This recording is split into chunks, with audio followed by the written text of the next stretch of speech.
All right. Welcome, everyone. Thank you all for joining us for the September installment of our monthly virtual workshop series.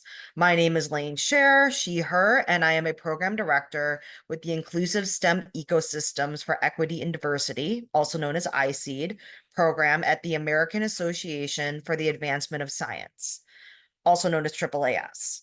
On behalf of the AAAS-IUSE initiative, I would like to welcome you to today's workshop, Mentorship as a Spectrum, helping students be both effective mentors and mentees. Today's workshop will feature presentations from Marcela Ortiz and Dr. Jessica Spott, with Dr. Emily Fischer, who will be joined as Dr. Sarah Shantz as a facilitator. Before we jump into today's workshop, I have a few housekeeping notes.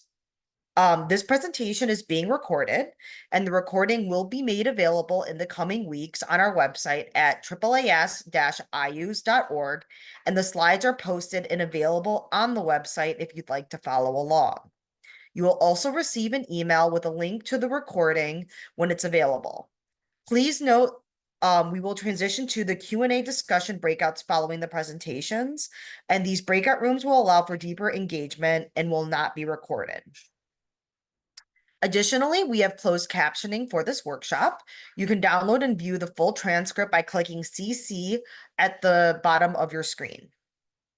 For those of you who are new to the AAAS-IUSE initiative, this program seeks to support faculty, students, and the greater undergraduate STEM education community by disseminating research and knowledge about STEM teaching, learning, equity, and institutional transformation. We invite you to learn more about the AAAS-IUSE initiative on our website and hope you will join our community as future contributors. You can also follow us on X, formerly Twitter, at IUSE Program, and LinkedIn to stay up to date on our latest events, blogs, or to share what you've learned at today's workshop. And now we will shift over to our first presentation of the day. Without further ado, I would like to welcome Marcela Ortiz, research scholar at Texas Tech University, and Dr. Jessica Spott, director for the STEM Center for Outreach, Research, and Education, STEM Core, at Texas Tech University. Marcela and Dr. Spott, over to you. Thank you so much, Lane. We really appreciate it. Welcome all. We're excited about the opportunity to be here to present. So I think Marcela's getting our slides ready to go. Well, hi, everyone. Nice to meet you virtually. My name is Jessica Spott, and I have my co-presenter here. Marcela, you want to say hi? Silently. Today, we're going to talk to you a little bit about a program that we've run that really engages undergraduate mentors and encourages STEM career aspirations for underrepresented K-12 students. Sorry, one moment, please.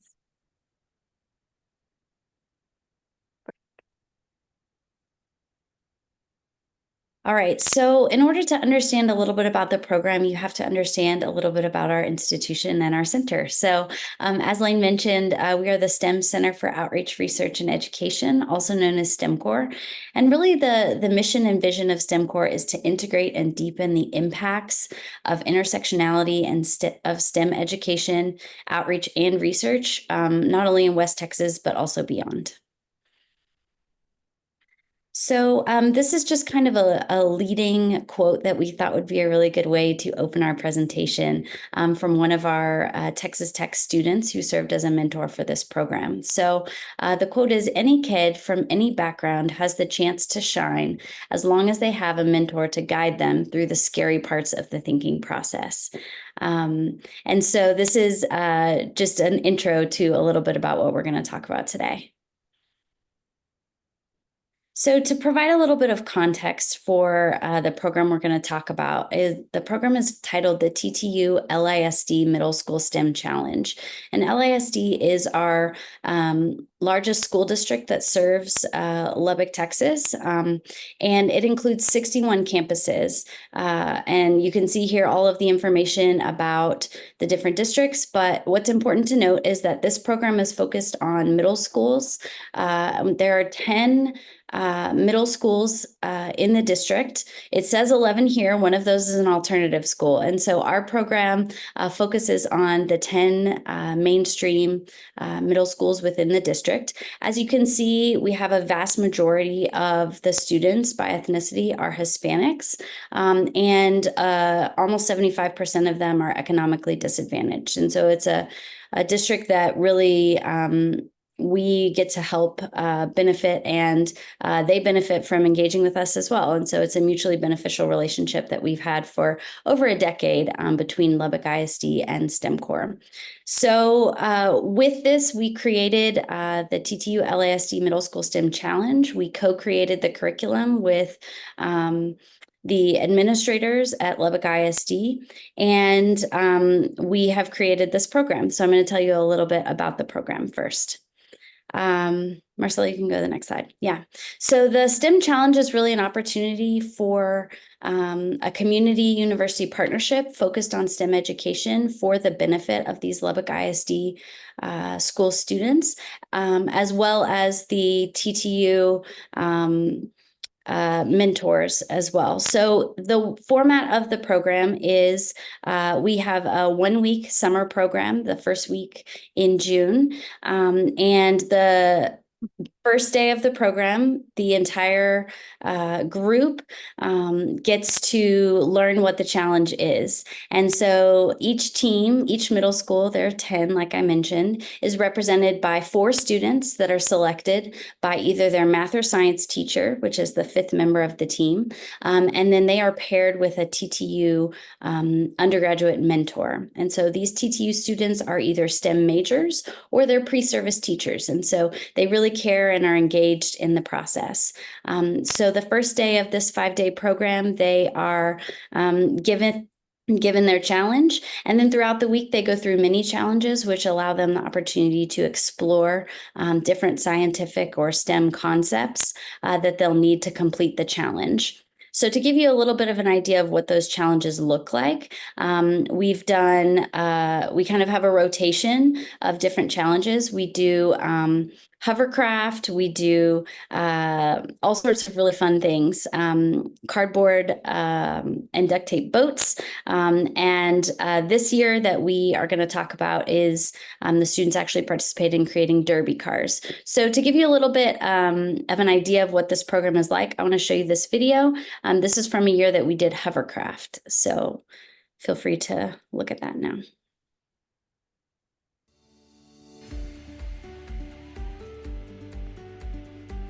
So this was a STEM challenge. So every year, all of the middle schools in Lubbock area, they compete together, and each year it's a different activity. And then this year, the main challenge was to build a hovercraft out of leaf blowers and wood.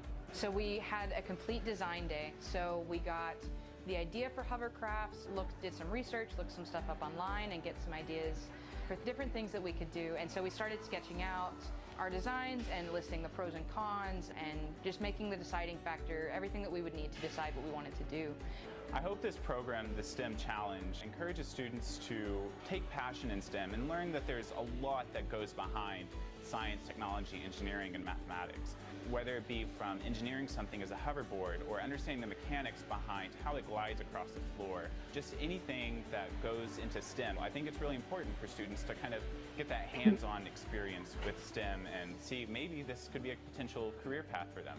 I think this is a great opportunity, and I'm blessed to be able to, you know, try it out, and I would totally do this again. It's very fun and rewarding. Yeah, you learn a lot of skills, you know, not just building or engineering. You learn to work well with people. You learn to take in all ideas. You even learn maybe to put some of your ideas down. So all of these opportunities, you are learning more than you will just in your daily lives. These things are incredibly helpful. You should really do it because it's a lot of fun. It's a lot of hands-on stuff, so you get to learn everything better, easier. Take a chance. You may not think you're going to be a good engineer. You may not think that you can build anything. I think you'd be surprised because it's the challenge of doing something that is beyond your comfort zone. Think maybe beyond your ability that makes us do great things. So as you can see from this video, it's a really collaborative effort where the TTU mentor, the teachers, and the students are all coming together to work on this program. And so to that end, we really wanted to focus on these three different populations, the middle school students, the undergraduate mentors, and the teachers to accomplish this goal. And so to do that, go ahead, Marcela. To do that, we really wanted to create a program that was focused on mentoring for inclusion. And so mentoring, is this idea, this relationship of two unrelated people coming together where both groups really grow from the experience. And so our focus is really on formal mentoring for inclusion, which occurs within the context of a specific program. And so in this case, it's the TTU LISD Middle School STEM Challenge. So why are these types of programs important? They really support the development of STEM interest and identity for these K-12 students. We really were intentional about having teachers select students that were not given every other opportunity, right? And so we selected kids that were kind of on the margin that had the skills and could potentially go into STEM careers, but maybe not have access to additional opportunities or extracurricular experiences. We wanted to increase the inquiry opportunities for underrepresented students in STEM fields and promote role models and collect students with real life college students as well as real life STEM professionals. And so we want to encourage problem solving and collaboration and the application of knowledge and other STEM skills and offer activities for students that have less opportunities, which I already mentioned.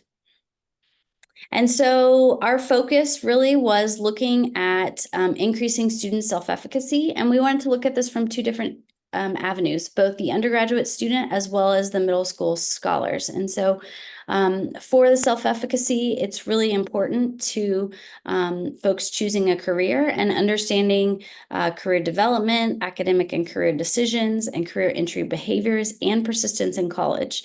And so we really looked at this study through a lens of career self-efficacy in order to look at the underrepresented students in STEM.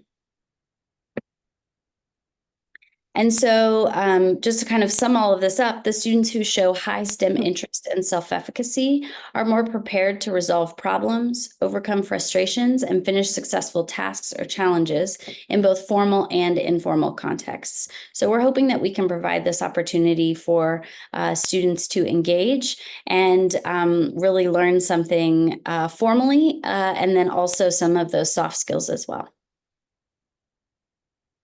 So the research shows that collaborative work between students and leaders generates a really cool opportunity to work towards a common objective where knowledge, practices, and experiences develop the mutual expansion of the objective of work and the array of mastery tools and relations that goes with it. And so the students engage in this one-week camp. They're given their challenge at the beginning of the week.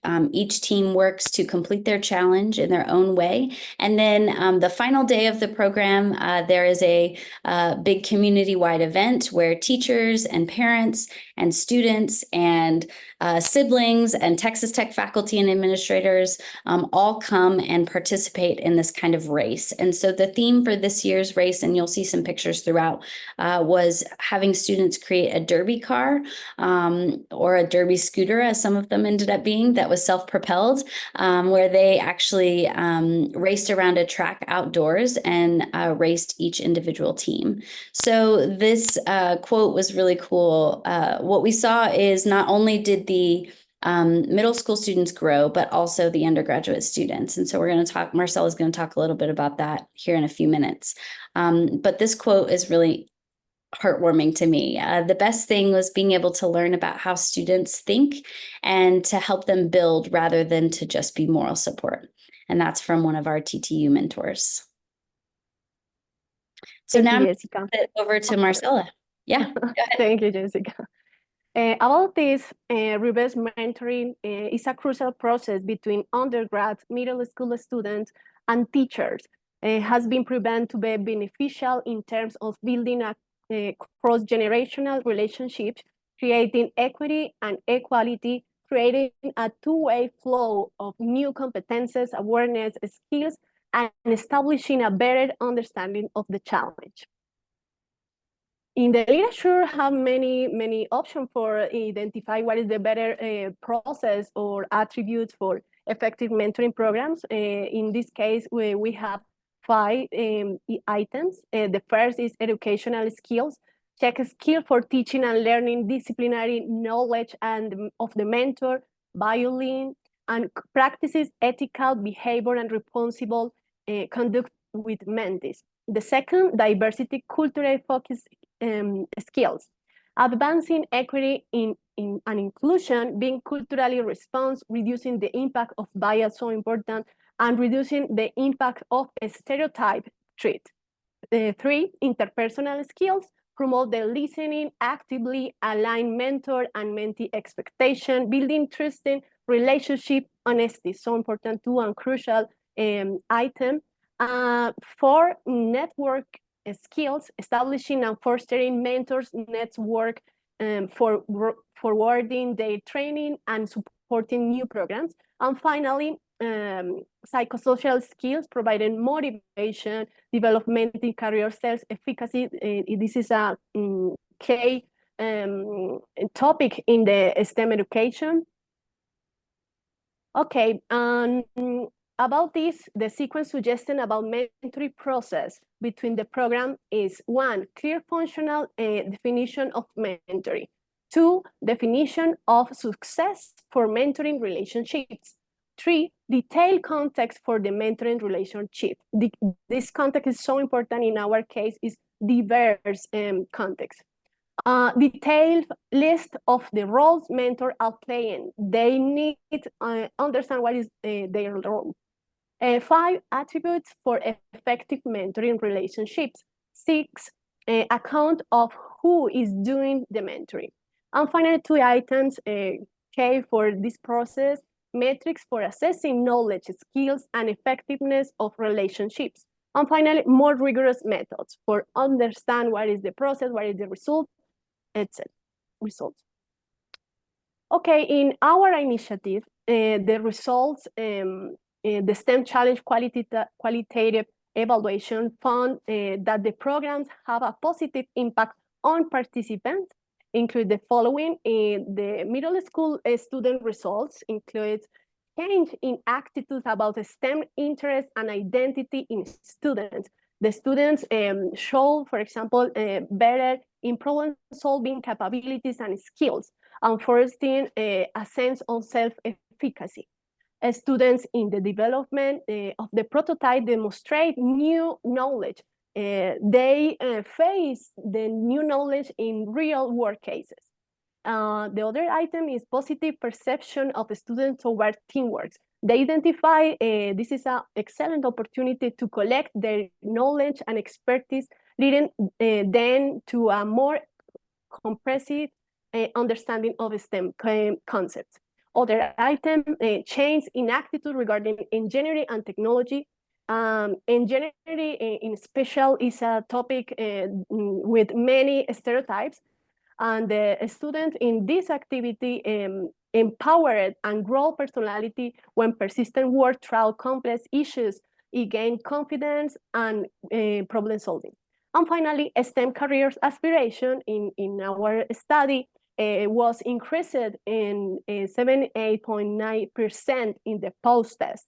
And this is deep in the STEM identity because the students are projected in this field. This is the most important detail for project in this field. And for undergrad, develop leadership and mentoring skills, opportunity to give back, for example, with the community or with younger students, provide academic performance. This is key too. Students who participate in mentoring programs are more likely to achieve high grades, grade on time, and continue their studies in graduate programs. So important too. Provide self-efficacy and confidence, relationship building, development of professional skill, and access to professional networks.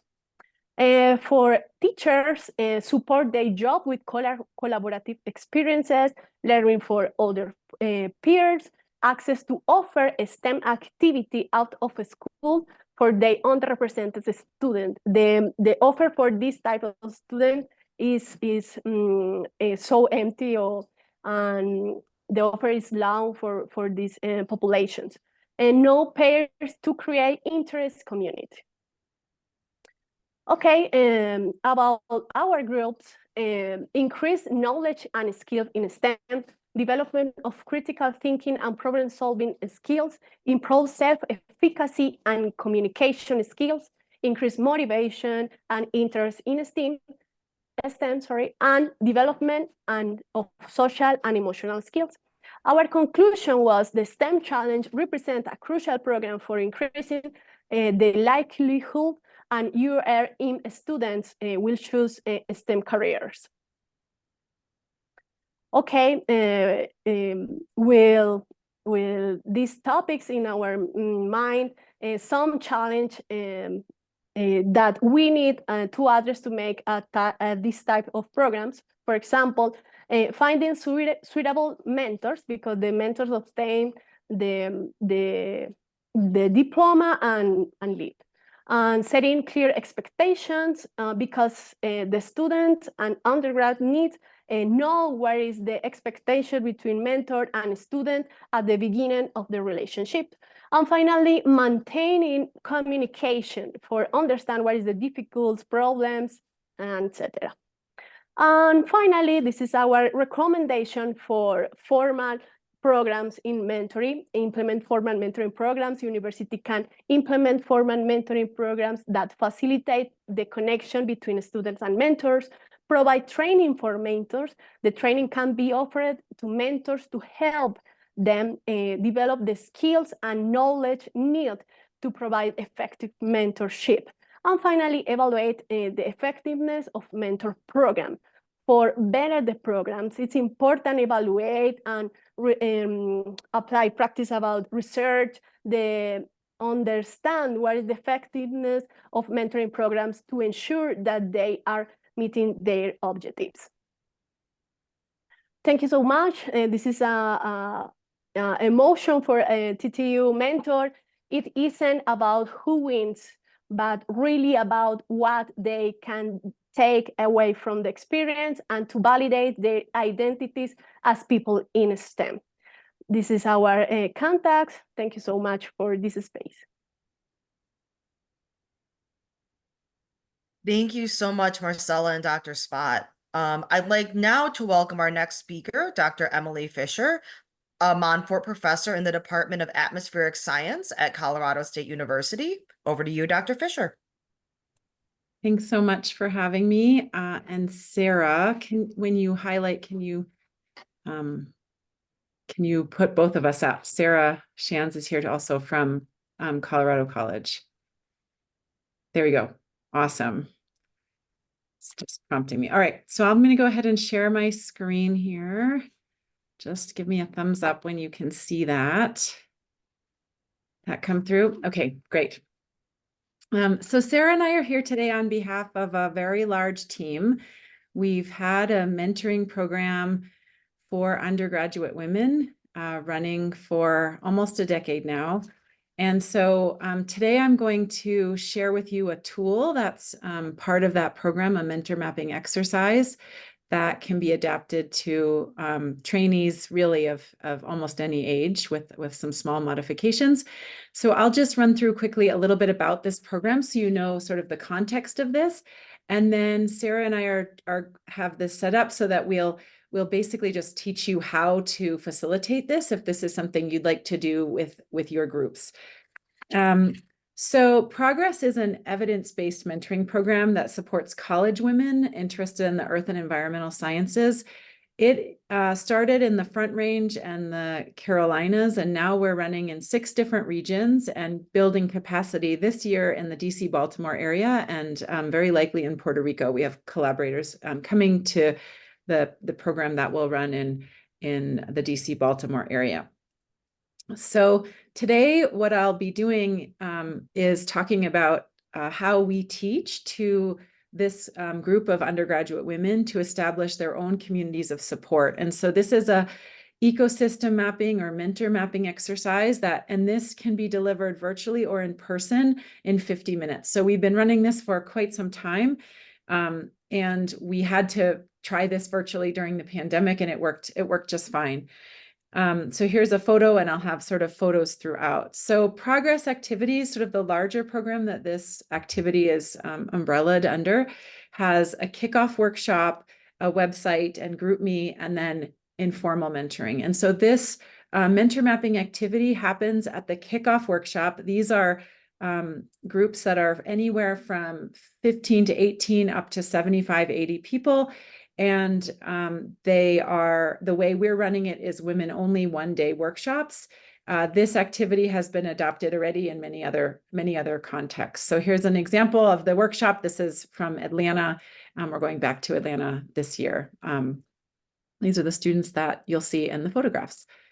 Okay, so we have, this is part of a day-long agenda, and we talk with students about the introduction to our fields. We have panel discussions, and then in the mid-morning, we do this support map exercise. And the goal is here to sort of set the stage for the afternoon and for students to think about sort of growing their mentoring networks.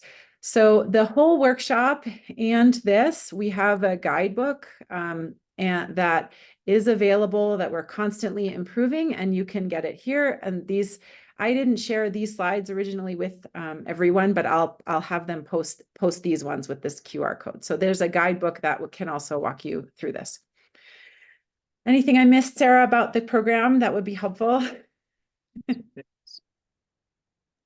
No? Okay. I think that's good. Yeah, the guidebook is going to have a lot more detailed information on every single step and timelines of which you do everything, including example emails that you send to people. If you want to do something bigger than just this piece of it. So, so what I'm going to do is I'll walk through the slides almost like I'm facilitating, but very quickly, and then I'll stop at a few points so that you can, and we'll talk about why we have that piece. And I'll show you a picture if you were sort of facilitating what would happen next. So you can introduce this. I do this with my first-year graduate students in my department. This version that I have here is set up for undergraduates. If possible, you want to have the students sit at tables of 4 to 6. 6 is probably optimal, but they can just be in pairs too. So here's an example from that workshop, and you can see there some of the materials that are posted are out on their desks. So I typically give the handouts out in the beginning, and you give out Post-it notes, and the Post-it notes use the tiny ones. Okay. So then we start with a little discussion of how does science work? And the goal of this slide is to make sure students understand that scientists work together in teams and that we don't work independently, and that being disconnected from their scientific community is not normal. So we try to emphasize here that we all benefit from having well-connected mentoring networks. And then we say we're going to do an activity to help you identify the types of support that you'll need to be successful and where you might be missing them, and help you find ways to fill in those supports. So I ask them to take a moment and think about what support means to them. They do that for about a minute. And then I ask them to come back to the room and say, what does that look like to you, right? Is this funny picture support? I don't know. And then we talk about what support looks like, who supports them. And then I say, okay, you've got all these Post-it notes on your desk. I'd like you to write down all the people that support you. So as they're doing that, I might cue them, who helped you get here today? Teacher, role model, counselor, depending on whatever context it's in. The students need about 25. I make sure everybody has a pencil at this point. We usually play music. We give them somewhere between one song and a little bit more. So like 3 to 5 minutes. And you kind of just walk around and watch them. When they've stopped putting Post-it notes on their table in their area, then they're pretty much done.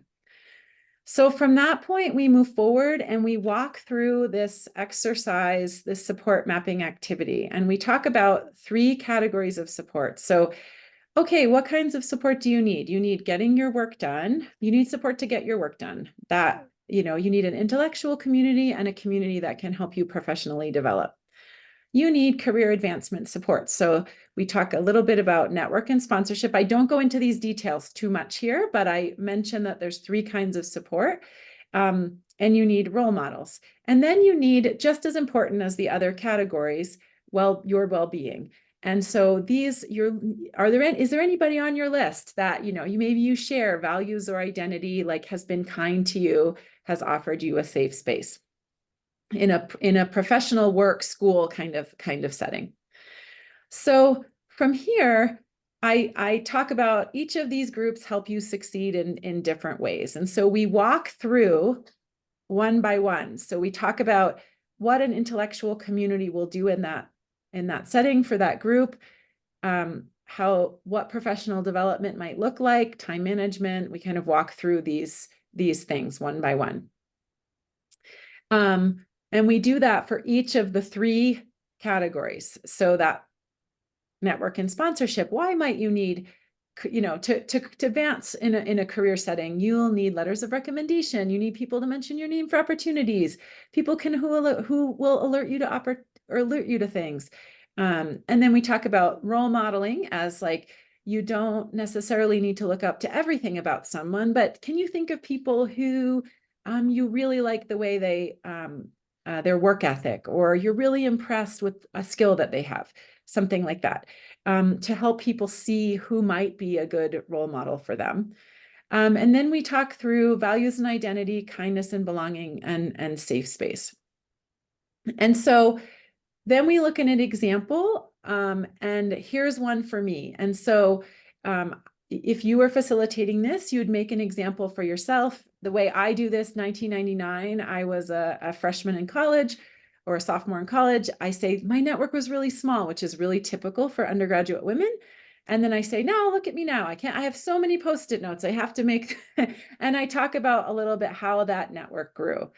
And so then you have them. So now they've got their Post-it notes all over their table because they had it. And you say, okay, let's use your support map and put those people, those onto your map.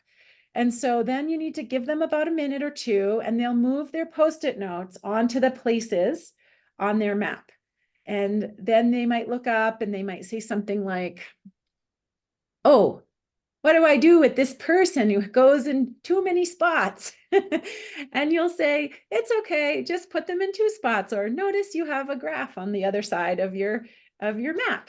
And so that will be that stage, and you need to give them like a minute or 2. And you need to point out that, okay, if you don't want to put your Post-its on your map, or if that's not working well for you, you have a graph, you have a table, and you could use that too. And this tends to work well for students who have a really small number of people who are supporting them in a lot of different ways, is to be able to write it out this way.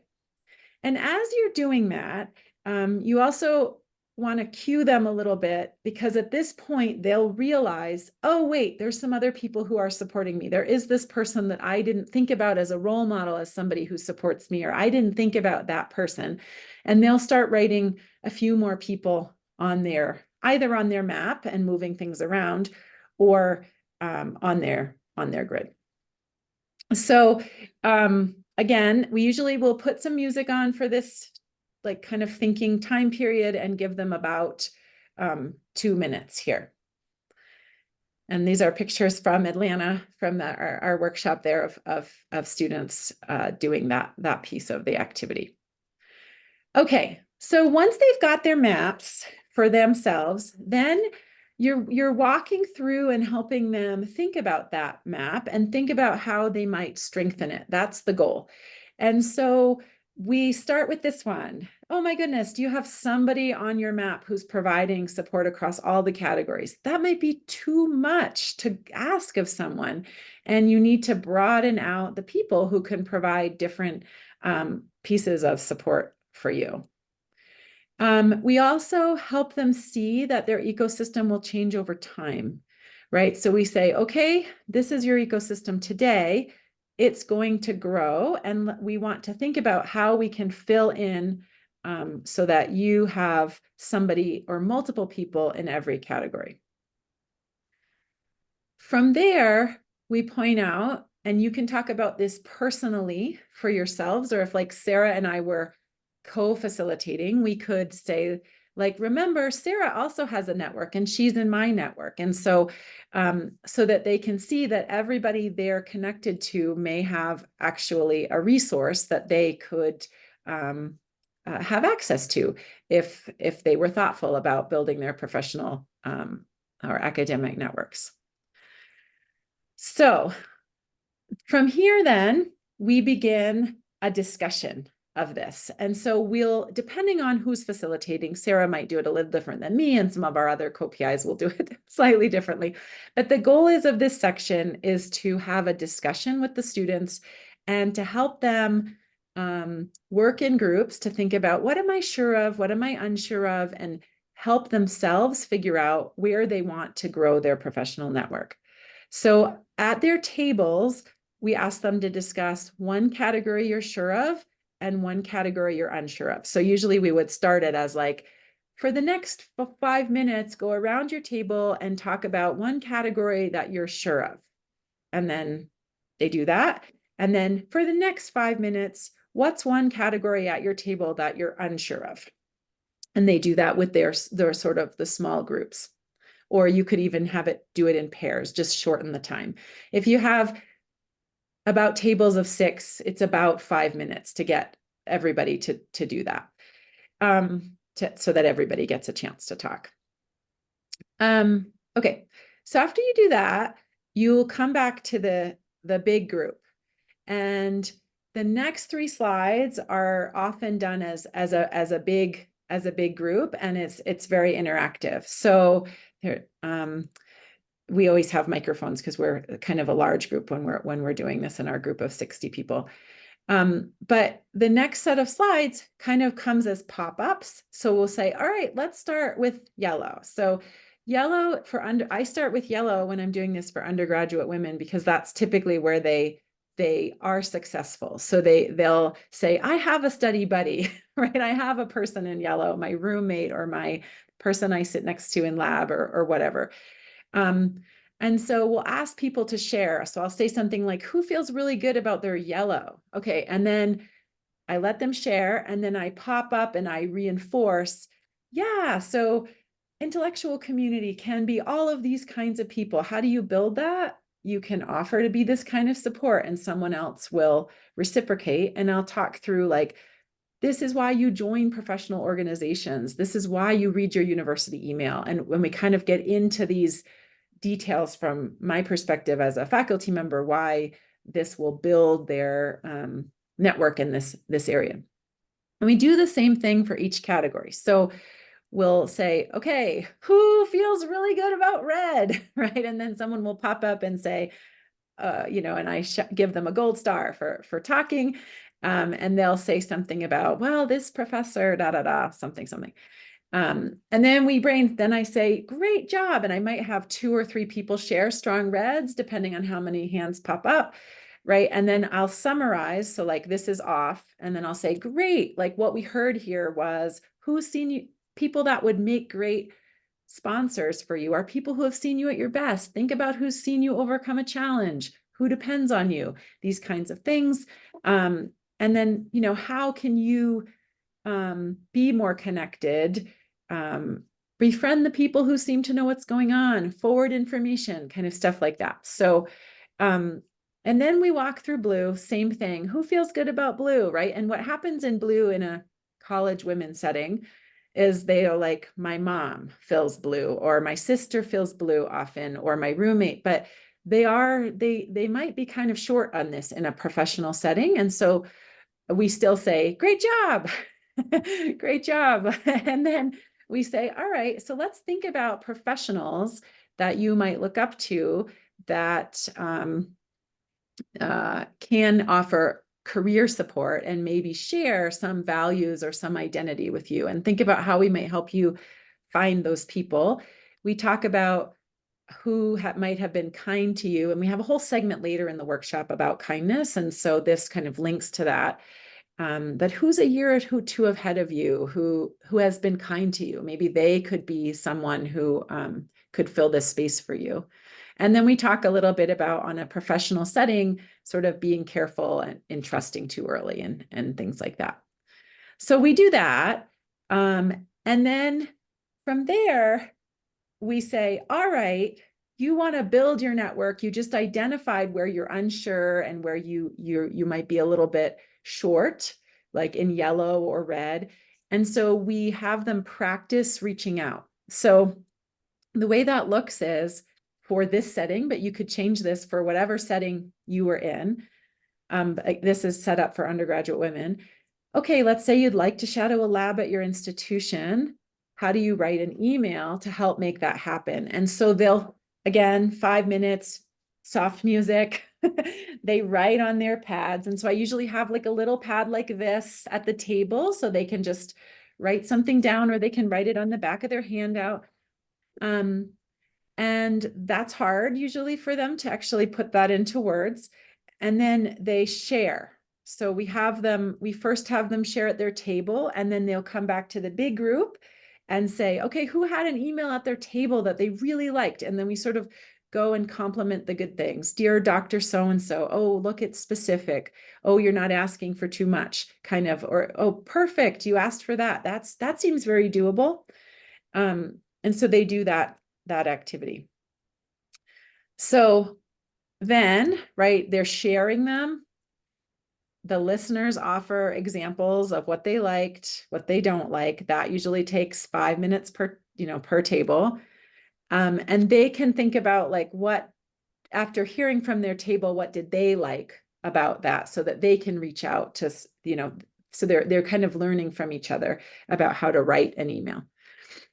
And then we'll bring it back to the big group and do a summary of, like, do's and don'ts for making requests to build your network. And this is set up for a college setting. So be specific, be professional, and things not to ask for from a mentoring perspective that tend to work. And so we often, when we do this one, we say, yeah, great, this will work, this won't work, this, and depending on who's facilitating, like Sarah and I are facilitating, we might say, here's a great example of that really worked. Somebody reached out to me and I was able to offer them this, or somebody reached out to me and I got stumped on how to respond because it was too specific, or something like that. And then we sort of challenge them in that setting to add people to their map today at that workshop. But you could change this to be like, who are you going to add this semester? Who are you going to add this week? Who are you going to add as we're doing this activity with middle schoolers and high schoolers? Or how are you going to add? However that made sense to you in the setting that you're doing it, your cohort. And then we ask them, and depending on timing, like how long things have changed and how long you have, like you could extend this out to 1 hour and 15 minutes and give them much more discussion on this at their tables, or you could do it as a big group. So, but these are kinds of questions you want to ask. How do you add someone to your map, and what changes can you make to meet people going forward? And so that's that. So that's how our mentor mapping activity works. And you can do that virtually or in person. When you do it virtually, every time where I was like at the table, you just make a breakout group. So you have to be a little organized, and then you send them all to the same breakout group each time.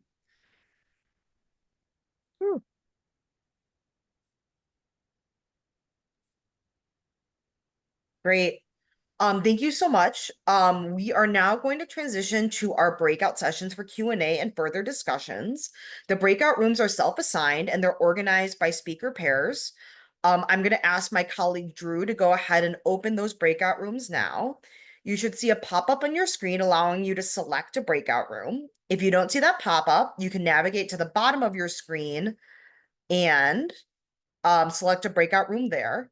And then if you can click the room that you want to enter. If you're running an older version of Zoom and don't see a breakout room button, please post in the chat which speaker pair room you'd like to enter, and we'll assign you to that room. And we will call you back to the larger group around like 3:15, 3:25, and we hope you have a productive discussion.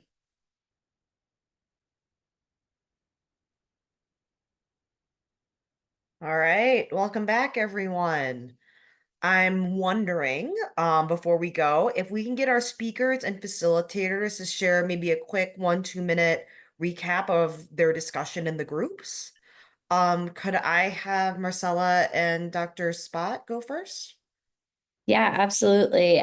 So we talked a lot in our group about definitions of mentorship and what that looks like and how that looks different in different contexts, particularly focusing on our underrepresented students.